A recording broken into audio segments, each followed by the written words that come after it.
আজ আপনাদের শোনাবো ৫১ সতীপীঠের মধ্যে পূর্ব বর্ধমান জেলার এক অন্যতম সতীপীঠের কিছু কথা। এখন রয়েছি পূর্ব বর্ধমান জেলার মঙ্গলকোট ব্লকের ক্ষীরগ্রামে।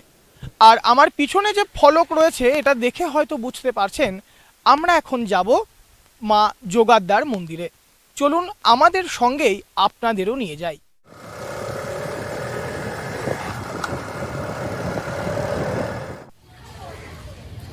আমরা চলে এসেছি দেবী যোগাদ্দা মায়ের মন্দিরে এবং মন্দিরের কমিটির দায়িত্বে যারা রয়েছেন তাদের সঙ্গে কথা বলে জানা গেল সতীদেহের ডান পায়ের বুড়ো আঙুল এই জায়গায় পড়েছিল এবং তারপর থেকেই মঙ্গলকোটের ক্ষীরগ্রাম সতীপীঠ হিসেবে পরিচিতি লাভ করেছে।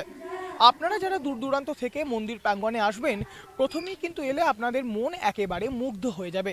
এখানকার পরিবেশ অত্যন্ত নির্জন এবং খুবই ভালো। মন্দিরের পাশেই রয়েছে দিঘি, দিঘিতে রয়েছে একাধিক বড় বড় মাছ। সেই মাছ কিন্তু বিশেষ করে ভক্ত এবং দর্শনার্থীদের নজর কাড়বে। এছাড়া দেবী যোগাদ্দার কোষ্ঠী পাথরের মূর্তি তো রয়েছে।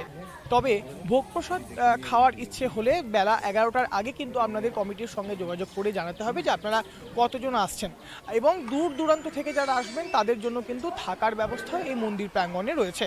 এসি নন এসি সব ধরনের রুম কিন্তু আপনারা এখানে পেয়ে যাবেন। ডেলি অন্নভোগের ব্যবস্থা আছে, নিরামিষ অন্নভোগ আছে।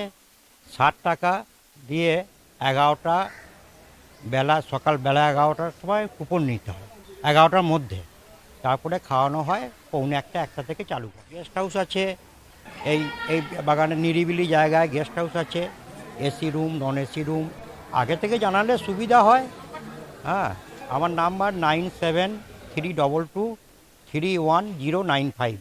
আপনারাও কিন্তু পরিবারের সকল সদস্যদের সঙ্গে নিয়ে এই জায়গায় আসতে পারেন। পূর্ব বর্ধমান থেকে বনোয়ারিলাল চৌধুরী, লোকাল ১৮ বাংলা।